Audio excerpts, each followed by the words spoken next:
안녕하세요. 예, 20일까지 2.5단계로 인해서 어, 어려운 시간을 보내고 있는데요. 이럴 때일수록 우리가 에, 힘을 내야 되겠습니다. 우리의 힘은 여호와 하나님께 있습니다. 여호와 하나님을 앙망하며 힘을 낼 수 있기를 기도합니다. 16절 말씀 함께 읽겠습니다. 시작. 시몬 베드로가 대답하여 이르되 주는 그리스도시요 살아계신 하나님의 아들이시니이다. 주는 그리스도라는 제목으로 함께 말씀 보겠습니다. 기독교는 그 신앙의 본질인 유일하신 참 하나님과 그가 보내신 자 예수 그리스도를 아는 것입니다. 하나님과 예수님을 바로 알고 믿을 때 우리 신앙도 바르게 됩니다. 깊이 알면 알수록 그 신앙도 깊어집니다. 오늘 말씀에서 베드로는 예수님을 그리스도요 살아계신 하나님의 아들로 신앙 고백을 합니다. 그의 고백은 예수님의 본질을 나타내 주는 것이요, 또 그의 고백은 믿는 자들의 신앙 고백의 표준이 됩니다. 오늘 본문을 통해 베드로가 한 신앙 고백의 의미와 예수님이 가시는 길, 또 그 예수님을 따르는 제자의 도에 대해서 배울 수 있기를 기도합니다. 제1부 너희는 나를 누구라느냐 13절에서 19절입니다. 예수님께서 빌립보 가이사라 지방에 이르셨습니다. 빌립보 가이사라는 분봉한 헤롯 빌립이 티베리우스 황제를 기념하여 도시를 재건하고 자신과 로마 황제의 가이사의 이름을 합성하여 빌립보 가이사라고 이름을 지었습니다. 이 지역은 화려하고 거대한 신도시였지만 온갖 우상이 난무하였습니다. 해발 2800여 미터의 정상이 만년설로 덮여있는 헬몬산 남쪽 기슭에 자리 잡은 이 도시는 봄이 되면 눈이 녹은 산에서 내려오는 시원한 계곡물이 흘러가고 산과 숲이 아름답게 우거진 우공의 청정 지역입니다. 지금도 관광객들이 많이 갑니다. 관광객들이 이 계곡을 따라 쭉 걸으며 한 1시간에서 2시간 정도 걸으며 이제 묵상하도록 합니다. 또 물이 내려오는 그 예수님이 제자들과 이야기했다는 그곳은 물이 많이 고여 있는 곳입니다. 그곳에서 예수님은 제자들과 살림욕을 즐기시면서 무슨 질문을 하셨습니까? 사람들이 인자를 누구라 하느냐? 예수님은 제자들에게 당시 사람들이 예수님을 누구라고 하는지, 어떤 분으로 생각하는지를 객관적인 질문을 물어보셨습니다. 예수님께서 공생의 3년간 하신 일이 무엇입니까? 예수님은 선지자 이사야가 메시아가 하실 일을 예언한 대로 수많은 병등자를 고쳐주셨고, 천국 복음을 가르쳐 주셨고, 목자 없이 방황하는 양들을 영육간에 먹이시고, 수많은 표적과 기사와 권능을 보여주셨습니다. 예수님께서 이렇게 하신 것은 오직 예수님이 누구신가를 보여주시기 위함이셨습니다. 우리가 예수님으로부터 아무리 많은 은혜를 받고 기적을 체험하더라도 정작 예수님이 누구신지를 모르면 아무런 의미가 없습니다. 은혜와 기적은 일시적으로 왔다가 사라지는 것이요, 실체가 아닌 그림자이기 때문입니다. 그러므로 우리 인생의 가장 중요한 것은 예수님이 누구이신가를 아는 데 있습니다. 예수님이 누구신가를 아는 것이 곧 영생이기 때문입니다. 아멘. 당시 사람들은 예수님을 어떤 분으로 생각했습니까?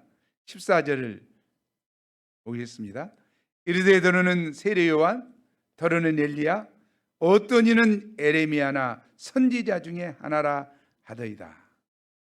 사람들은 세례 요한, 엘리야, 에레미야, 아니 위대한 선지자 중에 한 사람이라고 자기 나름대로 체험하고 받은 은혜를 기초로 이야기했습니다.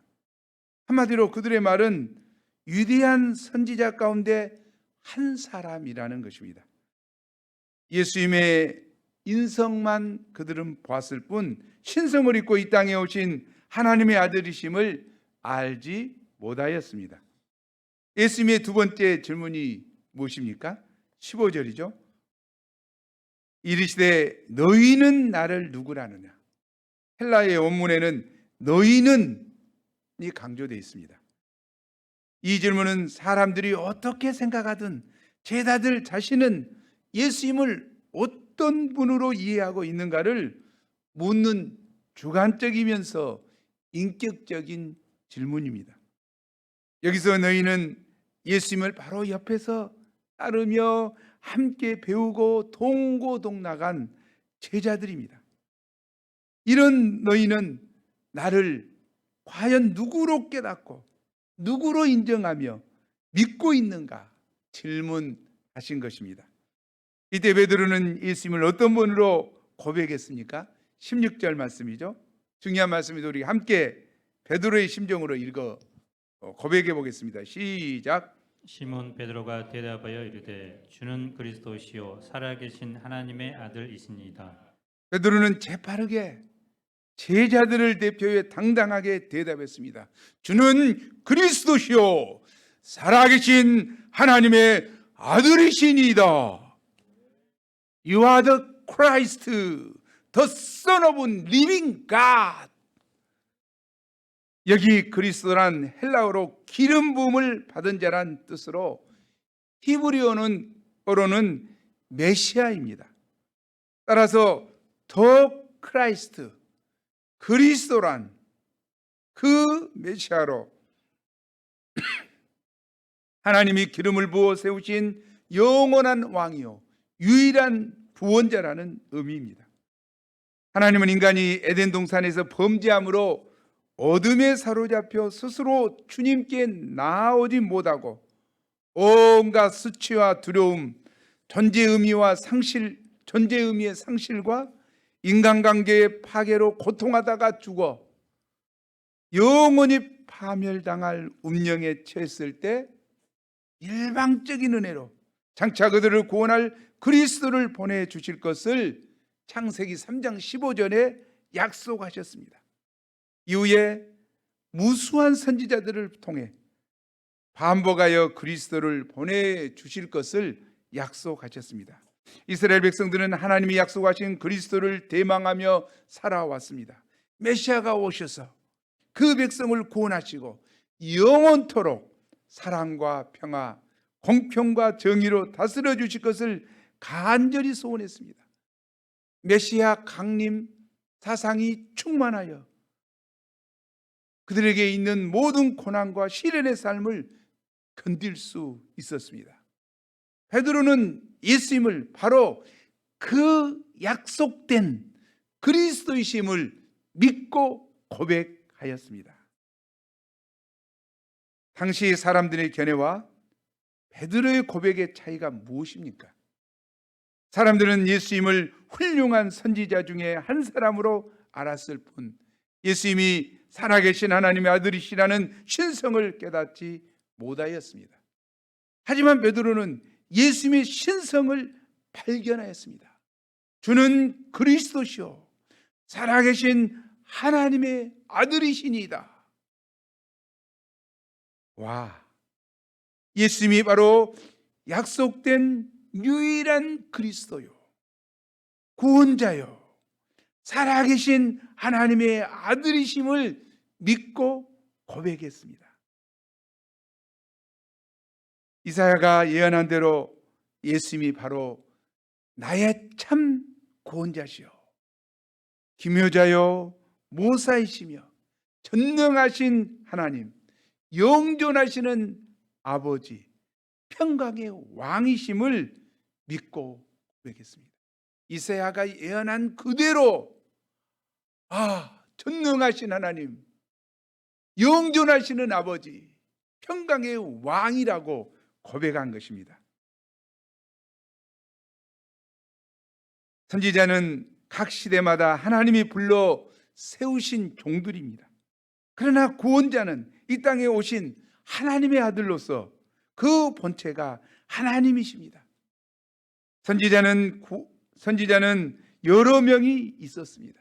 그 시대마다 있었습니다. 그러나 메시아 구원자는 오직 한 분밖에 없습니다. You are the Christ. 여기 더는 유일한이라는 그 메시아라는 뜻입니다. 예수님은 우리를 죄로부터 구원하시고 하나님께 인도하실 수 있는 유일한 분이십니다. 요한복음 14장 6절에서 예수님은 내가 곧 길이요 진리요 생명이니 나로 말미암고서는 아버지께로 올 자가 없다고 하셨습니다. 사도 바울은 디모데전서 2장 5절에서 하나님은 한 분이시요 또 하나님과 사람 사이에 중보자도 한 분이시니 곧 사람이신 그리스도 예수라 라고 고백했습니다. 우리 인생들의 근본 문제는 죄와 죽음 문제인데 이 문제를 해결할 수 있는 분은 우리 죄를 위해서 십자가에 죽으시고 부활하신 예수님밖에 없습니다. 다른 이로서는 구원을 받을 수 없나니 천하 사람 중에 구원을 받을 만한 다른 이름을 우리에게 주신 일이 없다고 하셨습니다. 우리는 오직 이 예수님을 통해서만 구원을 받을 수 있고 영생을 얻을 수 있습니다. 아멘. 사람들은 러시아의 문호 톨스토이를 존경합니다. 전쟁과 평화, 부활 등 그의 작품들을 읽어보면 얼마나 고상하고 심오합니까? 그러나 그의 참회록에 보면 그가 얼마나 죄의 문제로 고통했는가를 알 수 있습니다. 그는 이렇게 고백했습니다. 나는 크리미아 전쟁 때 수많은 사람들을 죽였다. 많은 농노들을 착취하고 희롱하고 그들을 처형하기도 했다. 나는 간통과 절도, 살인도 저질렀다. 내가 범하지 않는 죄가 없다. 나는 얼마나 죄 많은 인간인가. 이처럼 죄로 고통하던 그가 어느 날 시골 교회에서 예배를 드리다가 예수님이 우리 죄를 위해 죽으신 복음을 듣게 됩니다. 그때 그는 복음을 영접하고 예수님을 그리스도로 고백하고 마음에 비로소 평안함을 얻었다고 고백했습니다. 고상한 문학도 철학도 과학도 인간을 구원할 수 없습니다. 오직 우리 죄를 위해 죽으시고 부활하신 예수님만이 우리를 구원하시는 주요 그리스도가 되십니다. 아멘.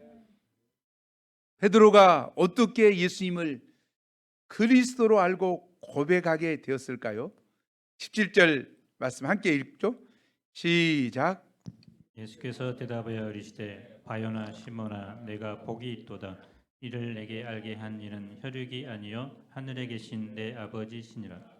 예수님이 바로 약속된 그리스도시요 하나님의 아들이시라는 사실, 곧 예수님이 하나님이 기름 부어 세우신 유일한 구원자요 우리 인생의 영원한 왕이시라는 사실은 모든 사람들이 반드시 알고 믿어야 할 위대한 복음 진리입니다. 그러나 이것을 혈육을 가진 사람이 알게 할 수 없습니다. 또 혈육을 가진 자가 스스로 깨달아 할 수 없습니다. 남편이 아내에게, 아내가 남편을 알게 할 수 없습니다. 내가 낳은 자녀들에게도 마찬가지입니다. 그것은 오직 하늘에 계신 하나님께서 계시하신 일이었습니다. 그러므로 우리가 예수님을 그리스도로 영접하고 구원받는 것은 하나님의 불가항력적인 은혜로 된 것입니다. 우리에게 알도록 거듭나도록 계시해 주신 것입니다. 아멘. 따라서 예수님을 그리스도로 믿는 믿음은 인간이 받을 수 있는 최고의 축복입니다. 예수님을 영접하는 자, 곧 그 이름을 믿는 자에게는 하나님의 자녀가 되는 권세를 주시기 때문입니다. 하나님의 자녀가 되는 권세. 이는 모든 인생의 문제로부터 구원받을 수 있는 축복입니다. 사람들은 훌륭한 배우자와 결혼하고 좋은 직장, 좋은 집, 좋은 차를 소유하는 것을 축복으로 여깁니다. 하지만 구원자 예수님이 마음 첫자리에 계시지 않으면 그 모든 축복의 기쁨도 잠깐일 뿐 곧 부담으로 변하기 시작합니다. 하지만 예수님을 그리스도로 고백하면 어떤 조건 속에서도 우리가 하나님을 항상 기뻐하고 범사에 감사하며 어떤 환경 속에서도 생명의 빛을 누리는 축복을 얻습니다. 아멘. 어둠과 저주를 벗어버리고 빛들의 아버지께서 부어주시는 만복을 누릴 수 있는 특권을 얻습니다. 썩지 않고 더럽지 않고 쇠하지 아니하는 몸으로 부활하여 영생을 누리며 불멸의 하나님의 나라, 하나님 나라의 기업과 상급 등 최고의 축복을 얻습니다. 그러므로 예수님은 베드로의 고백을 들으시고 믿음을 가진 그를 크게 기뻐하시며 축복하셨습니다. 바요나 시몬아 내가 복이 있도다. 이를 내게 알게 하니는 혈육이 아니요 하늘에 계신 내 아버지시니라. 아멘. 변화가 예수님을 그리스도로 알고 고백하는 것이 얼마나 중요합니까? 성경은 말합니다. 우리 로마서 10장 9절 10절을 한 목소리로 읽어보겠습니다. 시작. 내가 만일 내 입으로 예수를 주로 신하며 또 하나님께서 그를 죽은 자 가운데서 살리신 것을 내 마음에 믿으면 구원을 받으리라. 사람이 마음으로 믿어 의에 이르고 입으로 신하여 구원에 이르느니라. 여기 구원의 조건이 무엇이라고 말합니까? 마음으로 믿어 의에 이르고 입으로 시인하여 구원에 이른다고 했습니다. 우리가 예수님을 마음으로 믿을 뿐만 아니라 입으로 시인해야 되는 것입니다. 그래야 진정한 구원이 우리에게 이루어지는 것입니다. 우리가 입으로 시인하는 그 신앙 고백이 주님과 나와의 관계를 맺어주는 중요한 것입니다. 마치 이 고백은 사랑하는 연인의 결혼식과도 같습니다. 주례사 선생님이 신랑에게 이렇게 묻습니다. 신랑은 비가 오나 눈이 오나 바람이 부나 신랑을 사랑하겠습니까? 이 질문에 동의를 안 하면 결혼이 성립되지 않습니다. 사랑을 고백해야 관계가 맺어지는 것이고 타인이 방해를 못합니다. 신앙 고백도 마찬가지입니다. 우리의 신랑 되신 주님 앞에 신앙 고백을 할 때 사단이 접근하지 못합니다.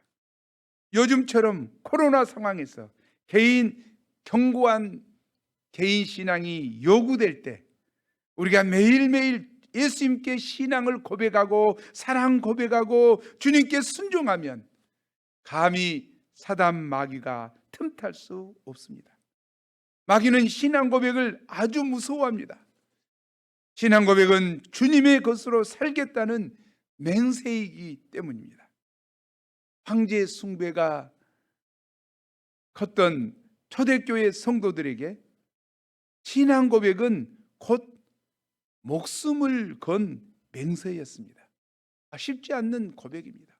입술로 주님을 주는 그리스도라고 고백하는 것은 황제 숭배를 거절하고 오직 경배받으실 분은 예수 그리스도 한 분뿐이라는 고백입니다. 이 고백을 하는 자는 생명을 걸고 한 고백이었습니다. 한 주간 우리가 자주 고백하며 소감을 쓰면서 나를 구원하신 주님의 은혜를 새기고 다시 한번 예수님은 나의 주님이라고 고백하고 우리가 큰 은혜를 덧입는 시간이 되어야겠습니다. 아니, 이 시간 저와 함께 우리 각자가 진심으로 베드로처럼 신앙 고백을 해보면 좋겠습니다. 자, 예수님처럼 제가 물어보겠습니다. 자, 가슴에 손을 얹고 진실한 고백을 한번 해보도록 하겠습니다. 너희는 나를 누구라 하느냐?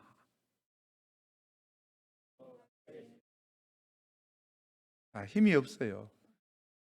베드로는 얼마나 정말 확신에 차고 힘없는 소리가 아니라 주는 그리스도시요 살아계신 하나님의 아들이시니이다. 아멘.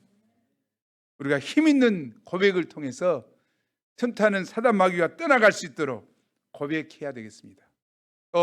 정말 주님만이 나를 죄와 사망 가운데 구원하신 유일한 구주심을 고백하는 시간이 돼야 되겠습니다.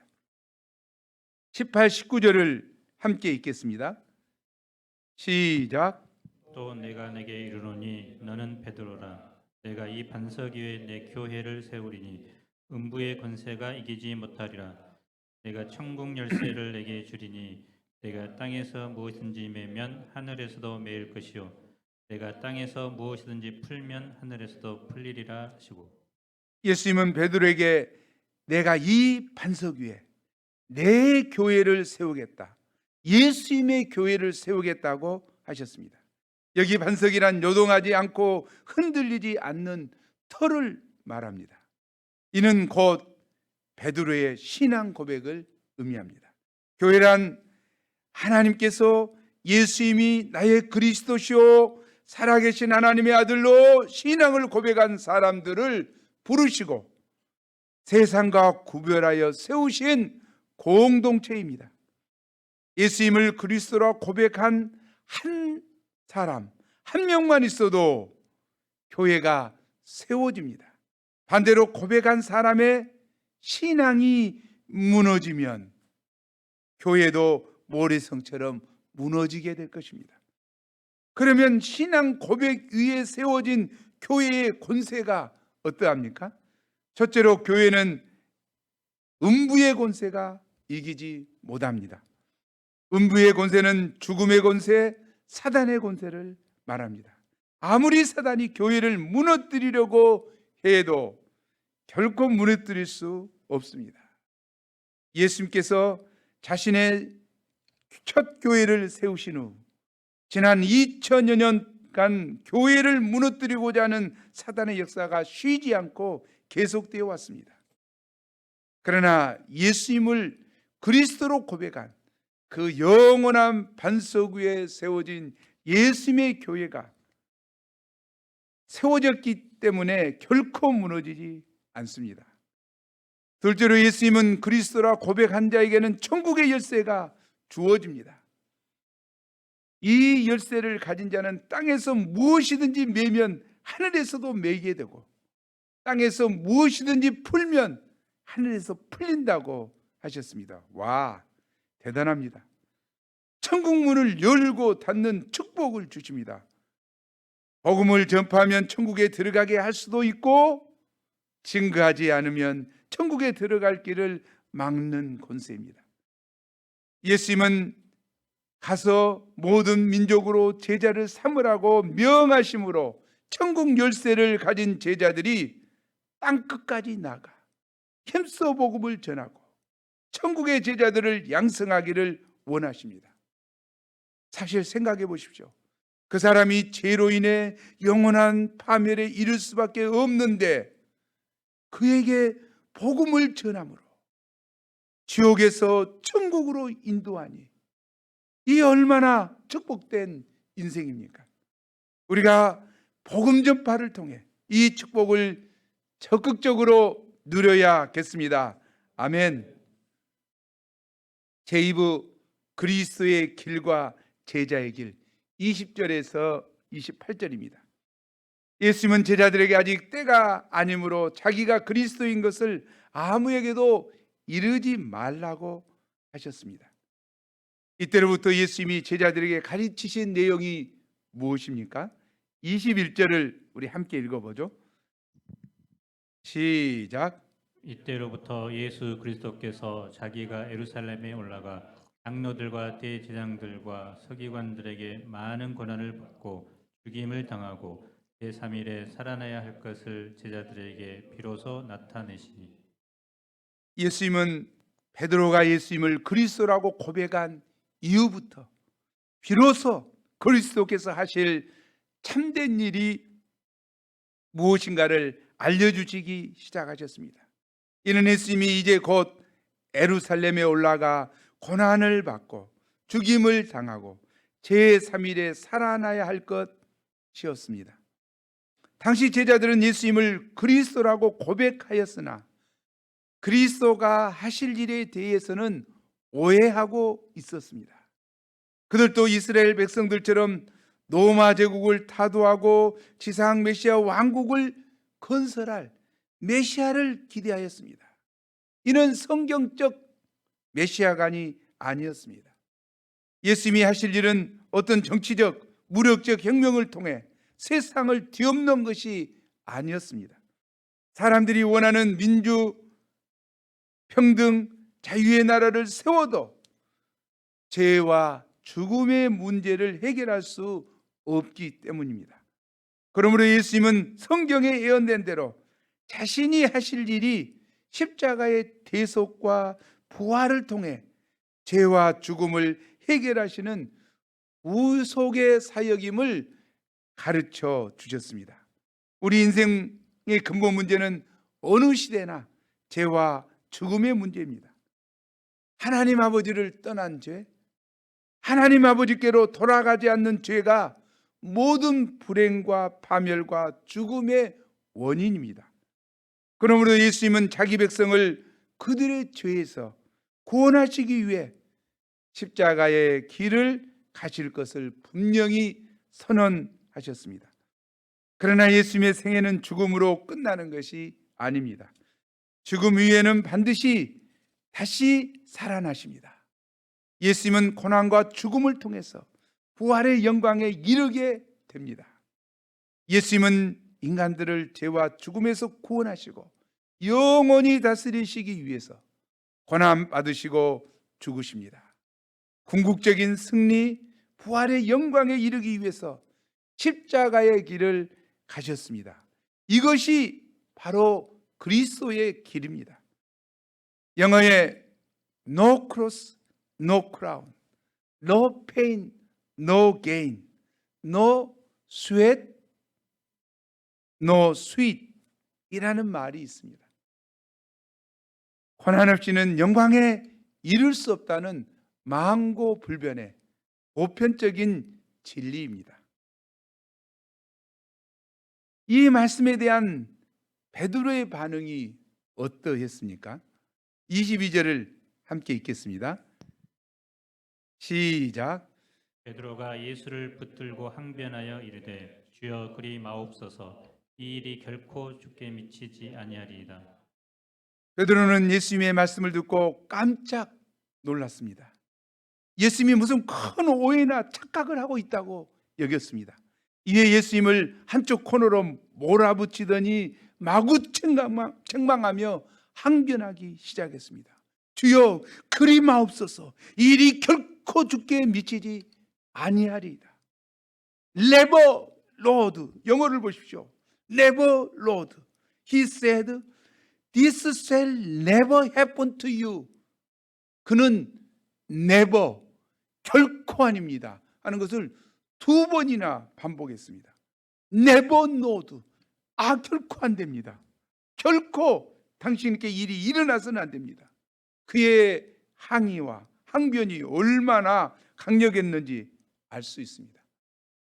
베드로가 생각할 때 바람과 풍랑도 잠잠하게 하시고 오병이어로 5천 명을 먹이신 큰 권능의 예수님이 반드시 다윗 왕국과 같은 강성한 지상 메시아 왕국을 세우리라 확신하였습니다.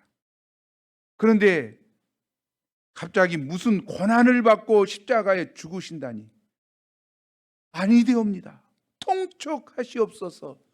이런 정도가 아닙니다. 아예 철없는 어린아이 나무라듯 예수님을 책망하였습니다. 안 돼, 안 돼요. 그러면 콱 하고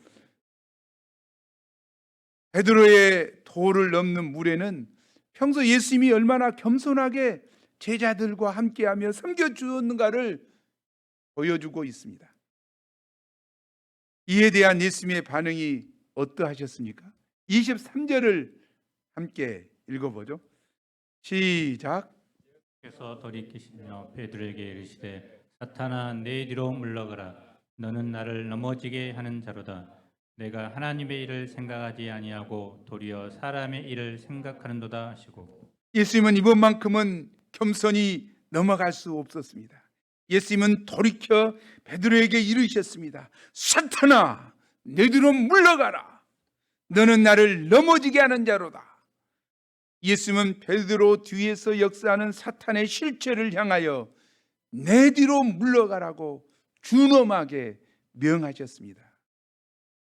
방금 전 바요나 시몬아 내가 복이 있도다 하신 예수님께서 베드로를 향해 사탄아 내 뒤로 물러나라 책망하시니 그야말로 베드로는 천당과 지옥을 오르내리는 충격이었습니다. 이는 베드로가 하나님의 일을 생각하지 않고 도리어 사람의 일을 생각하였기 때문입니다. 베드로 입장에서 보면 자신이 배와 그물을 버리고 예수님을 쫓은 것은 고난받고 죽으시는 예수님을 따르기 위함이 아니었습니다. 주님은 어찌 그런 길을 가시려고 하십니까? 아니 이스라엘 백성은 어떻게 하라고 이런 말씀을 하시는 것입니까? 베드로는 자신뿐만 아니라 이스라엘 백성도 생각하고 예수님께 대한 배려와 사랑과 충성도 보여주는 듯 하였습니다. 하지만 예수님을 유하는 말이든 이스라엘 백성을 생각해 주든 예수님이 보실 때 베드로의 문제는 하나님의 일을 생각하지 않고 사람의 일을 생각하는 것이었습니다. 베드로는 예수님의 제자로서 마땅히 하나님 편에 서서 하나님이 하시는 일을 생각해야 했습니다. 하나님이 예수님을 통해서 어떤 일을 하시기를 원하시는가를 잘 분별해야 했습니다. 그러나 수제자인 베드로는 사탄에 붙들려 인간적이고 인본적인 생각을 하였고 사람의 일을 더 생각하였습니다. 자신의 장래를 더 생각하였습니다. 제자들이 예수님을 따르려면 반드시 어떤 자세를 가져야 합니까? 24절을 우리 함께 읽어보죠. 시작. 이에 예수께서 제자들에게 이르시되 누구든지 나를 따라오려거든 자기를 부인하고 자기 십자가를 지고 나를 따를 것이니라. 예수님은 제자도를 가르쳐 주십니다. 누구든지 예수님을 따르는 제자가 되려면 첫째로 자기를 부인하라고 하십니다. 베드로는 인간적인 사랑에 기초하여 예수님이 노마를 타도하고 이스라엘을 회복해 주셔야 한다고 생각했습니다. 그러나 주님은 죄와 죽음에 신음하는 이스라엘과 온 세상 만민을 구속하고자 하셨습니다. 베드로가 주님을 따르려면 마땅히 이런 자기 생각, 이기적이고 육신적이고 안위를 군하는 자기만을 생각하는 자기 생각과 인본적인 메시아관을 부인해야 합니다. 더 나아가 예수님께서 고난받으시고 죽으셨다가 3일 만에 부활하실 것을 가르쳐 주셨으면 주님의 말씀을 겸손히 영접하고 이를 앞세워야 합니다. 제자는 마땅히 언제나 주님의 생각을 나의 생각보다, 주님의 말씀을 내 말보다 앞세워야 합니다. 베드로가 주님을 가르쳐야 하는 것이 아니라 주님의 가르침을 베드로가 겸손히 따라야 합니다. 그러므로 베드로는 이런 자기 중심적인 생각과 마음을 부인하고 겸손히 예수님을 배우며 예수님이 가신 길을 따라가야 합니다. 아멘.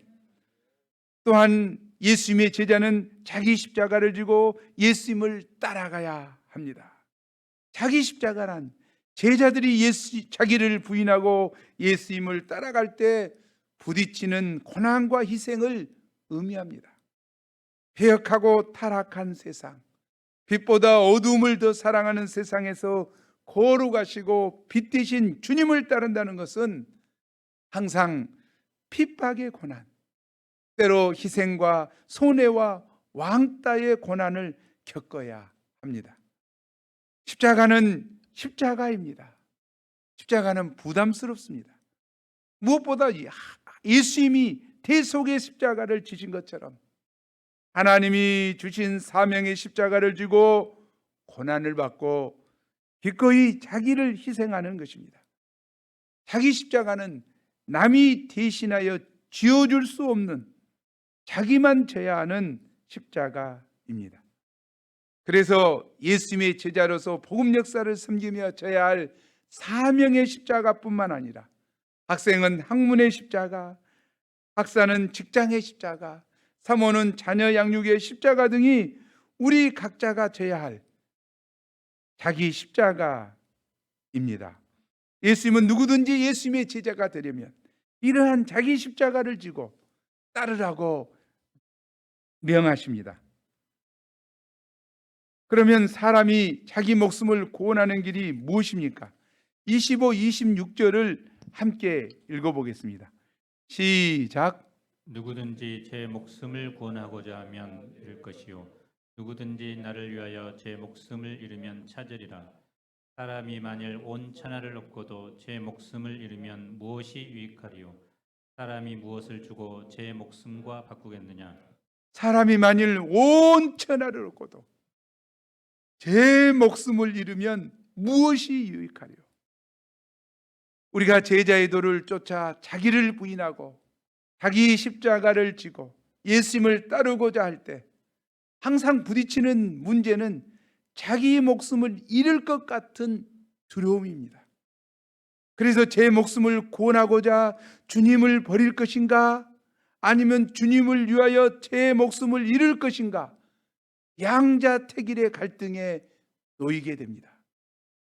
먼저 그의 나라와 그의 의를 구하느라 때로 학점의 희생이 다가올 때, 원하는 진료를 택하지 못할 때, 여러 현실적인 손해와 희생이 따를 때가 있습니다.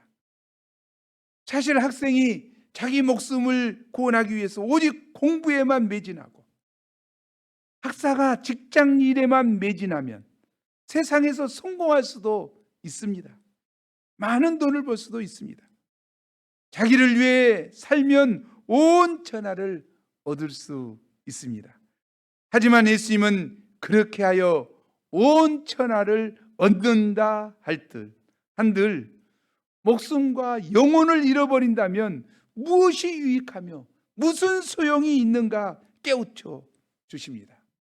세상을 얻는 대가로 보배로운 영혼을 상실하는 것은 얼마나 어리석은 행위입니까? 제자들이 자기 목숨을 구원하고자 하는 순간부터 주님을 향한 신앙은 흐려지고 주님을 형식적으로 대충 섬기기 시작합니다. 영혼의 빛과 생명뿐만 아니라 천국의 복음과 천국의 축복과 기업을 다 상실하게 됩니다. 반면에 비록 세상의 것들을 잃고 손해보는 일이 있을지라도 주님을 적극적으로 따름으로 내 영혼이 하나님과 깊은 관계가 맺어지고 빛과 생명을 충만히 누린다면 그야말로 진정으로 복된 자가 될 것입니다. 왜냐하면 예수님과 영혼과 생명을 얻는 자 되기 때문입니다. 모세는 장성했을 때 바로 공주의 아들로서 죄의 낙을 누릴 것인가? 아니면 영원한 생명을 바라보면서 하나님의 백성과 함께 고난 받을 것인가를 선택해야 하는 기로에 섰습니다. 그때 그는 그리스도를 위하여 받은 고난을 애굽의 모든 보화보다 더 큰 재물로 여겼습니다. 상 주시는 하나님을 바라봤습니다. 그래서 미련 없이 바로의 아들로 살던 삶을 청산했습니다. 그리고 믿음으로 하나님의 백성들과 함께 고난받고자 결단하였습니다. 우리도 그리스도 재림의 때에 누리게 될 부활의 영광을 소망하면서 이 땅에서 그리스도의 고난에 동참하는 인생을 살고자 믿음으로 결단해야 합니다. 믿음의 결단이 없는 신앙생활은 변화와 성장이 없습니다. 말씀에 기초한 분명한 결단을 해야 변화된 신앙생활을 할 수 있고 영적 성장이 있습니다. 우리가 날마다 자기를 부인하고 자기 십자가를 지고 가는 제자의 인생을 살고자 결단하고 예수님을 힘써 배우며 예수님이 걸어가신 그 길을 묵묵히 걸어가야겠습니다. 이처럼 예수님을 따르는 자에게는 어떤 영광이 주어집니까? 27, 28절이죠. 우리 함께 읽겠습니다. 시작. 인자가 아버지의 영광으로 그 천사들과 함께 오리니 그때 각 사람이 행한 대로 갚으리라. 진실로 너희에게 이르노니 여기 서 있는 사람 중에 죽기 전에 인자가 그 왕권을 가지고 오는 것을 볼 자들도 있느니라. 우리 주님은 반드시 큰 영광과 권능으로 다시 오십니다. 아멘. 그리고 각 사람이 행한 대로 보응하십니다. 그날에 자기를 부인하고 주와 복음을 위해 십자가를 진 자들에게는 생명의 면류관을 주실 것입니다. 반면에 적당히 세상과 타협하며 자기 유익만을 구한 자들은 부끄러움을 당하게 될 것입니다. 결론적으로 신앙생활이란 한마디로 예수님을 바로 알고 바로 믿고 바로 고백하고 실천하는 것이라고 말할 수 있습니다. 주님은 우리를 향하여 너는 나를 누구라 하느냐고 묻고 계십니다. 우리가 이 예수님의 질문 앞에 주는 그리스도시요 살아계신 하나님의 아들이십니다 라는 분명한 신앙 고백을 드릴 수 있기를 기도합니다. 더 나아가 입술의 고백뿐만 아니라 자기 십자가를 지고 제자의 길을 살아가는 실제적이고 진실된 삶의 고백이 되어지기를 기도합니다. 우리 함께 16절 말씀 읽고 마치겠습니다. 시작. 시몬 베드로가 대답하여 이르되 주는 그리스도시요 살아계신 하나님의 아들이시니이다. 기도합니다. 하나님 아버지, 하나님께서 오늘 귀한 말씀을 주셔서 감사합니다. 예수님은 3년 동안 제자들과 함께 하시며 그들에게 말씀을 가르치시고 천국 복음을 증거하실 뿐만 아니라 많은 병자들을 고치시고 많은 이적과 표적으로 자신이 누구이신가 가르치셨습니다. 하지만 사람들은 그들을 선지자 중에 한 사람, 위대한 한 인간으로 보았습니다. 하지만 예수님은 베드로가 고백한 대로 주는 그리스도시요 살아계신 하나님의 아들이십니다. 온 인류를 구원하시기 위하여 그토록 오랫동안 보내주시겠다고 약속하신 유일한 구원자가 되십니다. 예수님은 하나님의 아들이시고 하나님의 본체이신 우리를 구원하실 수 있는 유일한 분이십니다. 이 예수님을 저희가 심령에 깊이 영접하고 이 예수님께 그리스도요 살아계신 하나님이시라고 나의 왕이시요 나의 구원자시라고 진실된 고백을 하는 저희가 될 수 있도록 도와주시고, 이 고백을 통하여 영원한 천성으로 인도되는 귀한 종들이 되게 도와주십시오. 또 저희가 입술로 고백할 뿐만 아니라 실제 삶을, 예수님이 걸어가셨던 그 십자가의 길, 고난의 길을 우리도 함께 걸어가게 도와주시고, 고난 위에 있는 영원한 하나님 나라, 고난 위에 있는 영광을 바라보는 저희가 될 수 있도록 도와주옵소서. 이 시간 귀한 말씀 주셔서 감사합니다. 코로나로 인하여 힘든 이 시기를 살아가는 저희에게 이 귀한 신앙 고백이 새로운 활력이 되고 힘이 되는 한 주간이 되도록 도와주옵소서. 감사합니다. 감사하고 예수님 이름으로 기도합니다.